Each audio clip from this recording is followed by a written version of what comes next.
Welcome to Break a Bolt, another gloomy day in sunny California.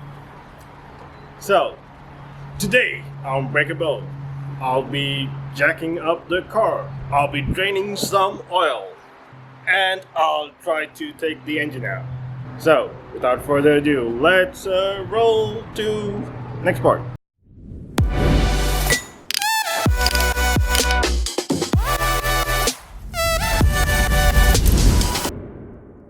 Last time on the channel, we took the front end out. Well, not gracefully, but we did. And off camera, I did labels or some of the wires for the headlights and all the sensors, because I'm not sure if I'm gonna reuse these with the next engine and the ECU, but just in case, if I have to reuse them, I just label them so it's easier to manipulate. That's about it, what I did off camera. And I took the intake out. It's not difficult. There's only 2 bolts and there's a clamp on both sides to the MAF. Once you unclamp it, it will come out. And now let's move on and jack up the car.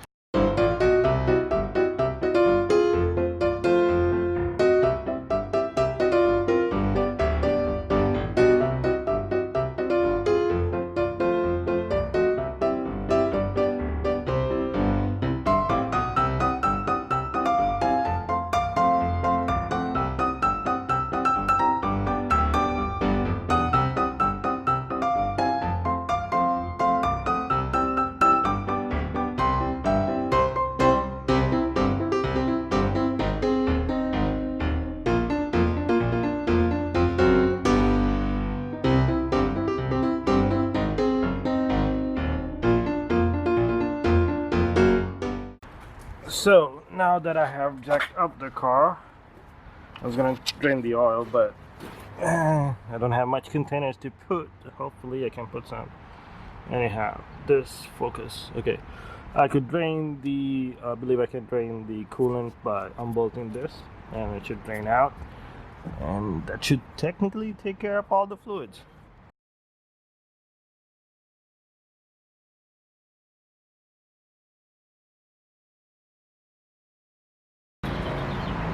Okay, draining the fluid wasn't as dramatic as I thought it would be. Well, I'm guessing it's just only the water coming out of the radiator. Well, and I believe there was a bit of a leak since I took the sensor off last time, so most of the water drained out of there. But anyhow, to take the radiator off, you just have this pull-up clips.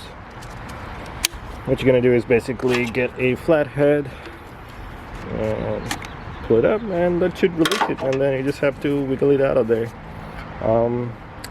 That's one good thing about BMWs, not much to deal with like clamps. And this one on this end, which connects to the lower radiator hose, and there's the top. I'm not gonna drain the ATF fluid, so I'm just probably gonna take the tube away from it, and the transmission fluid, or so that I can focus and get some white balance in there. I don't know, is it supposed to? Okay, there you go. That's the transmission fluid heatsink reservoir thingy-majiggy, I don't know. Anyhow, I'm gonna leave that on, and the AC condenser, I'm probably gonna leave that on as well. Maybe I'll take it off if there's no Freon in there. But other than that, let's start taking this radiator core out of there.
Okay, it was a bit of a struggle to take this out because I believe there was salt around the adapters which were stuck.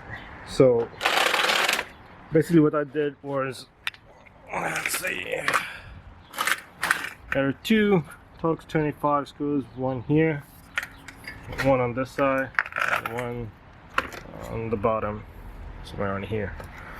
So once you take those Torx out, you'll get these side covers out of there. And once I did that, basically trying to pop all these hoses. It's the same kind of clip what BMW uses. I took those off, and this one was pain because it was like just stuck in there. And the transmission oil cooler is basically just one clip, which is this one. Yeah, focus. Okay, once I pull this out, that thing popped out right away. And yeah, we have straightforward access to the engine now. Now I just have to take all the wires and guts out. Okay, let's go for it. The top cabin filter housing, I guess you call it, and the vanity cover on top of the engine. So it's basically, you unscrew the I think it's Torx 30. There's 4 bolts. If you unscrew those things, it will come out. You just have to pop off these cables from its casing, and then it's 4 10mm bolts, and then you can take the covers off. So now let's labeling all the cables. Fun.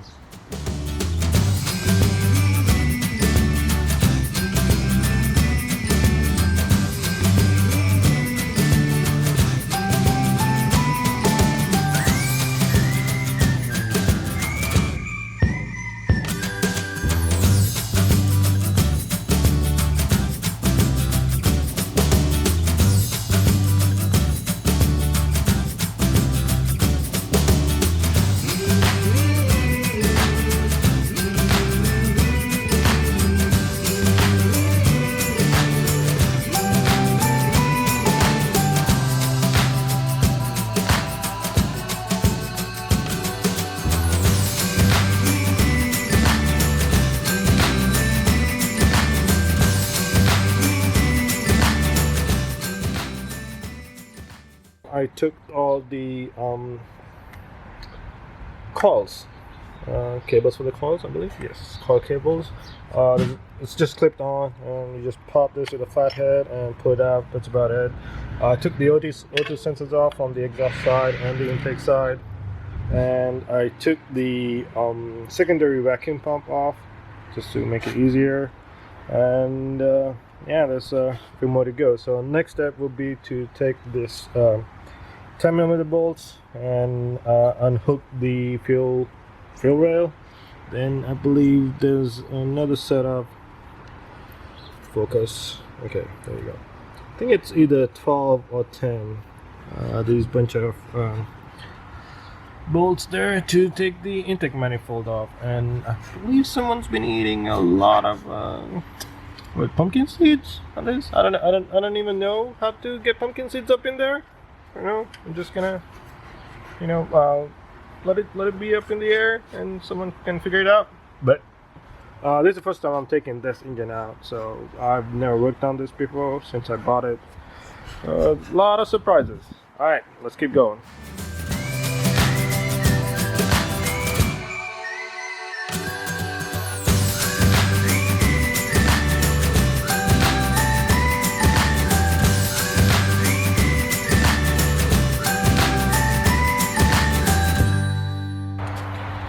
Okay, so another problem. There is one more bolt under in here which is holding the intake manifold. In order to take that, I had to take this, I guess you call it a control box. Except there's, I don't know if I can zoom in. Let me see. There's a bolt supposed to be right somewhere in here, but it's usually easier to take it off once you take the throttle body boot.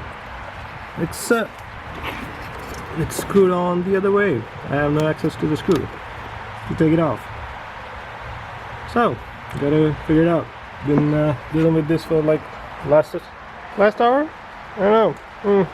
Are we gonna take the engine out today? I don't know. We'll see. Alright, let's keep going at it.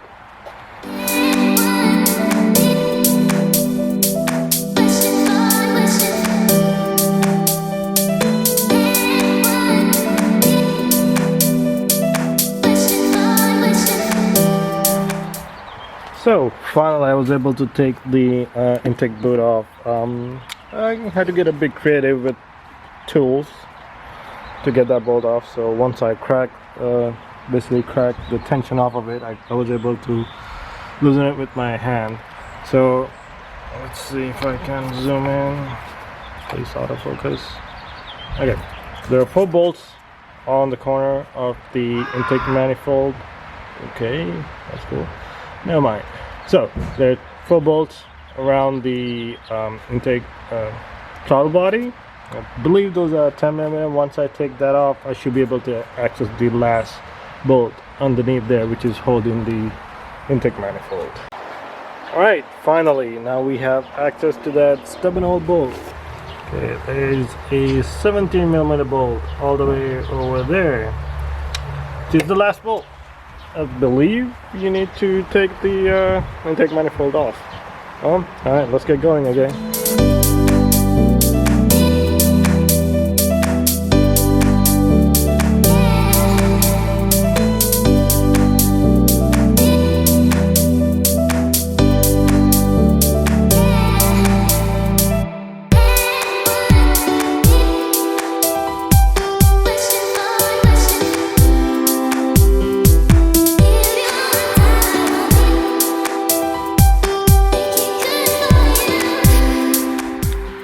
So finally, after many hours, we're done taking all the nerves and veins out of the heart.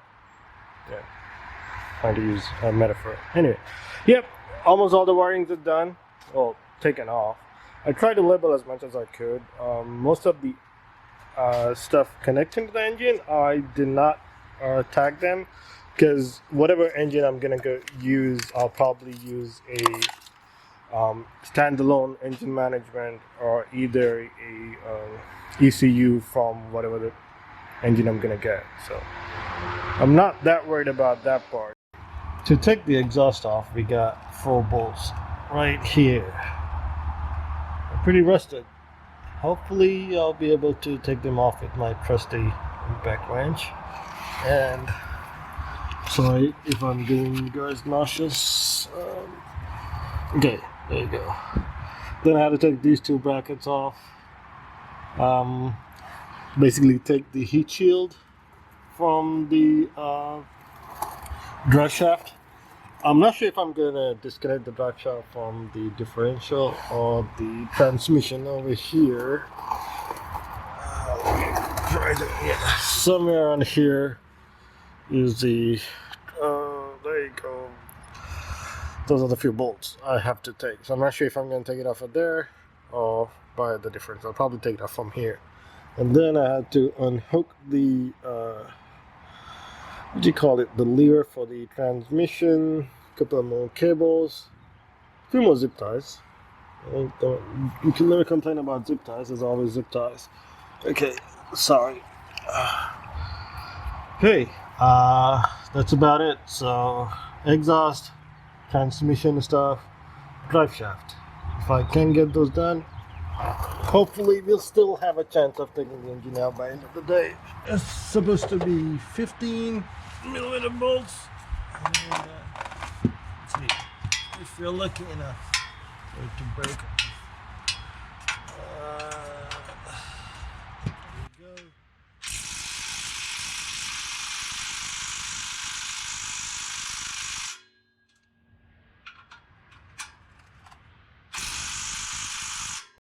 Situation update. Engine's still there. Still haven't taken anything out yet. Yeah. I knew it was going to be tough, but I was not expecting it to be stuck.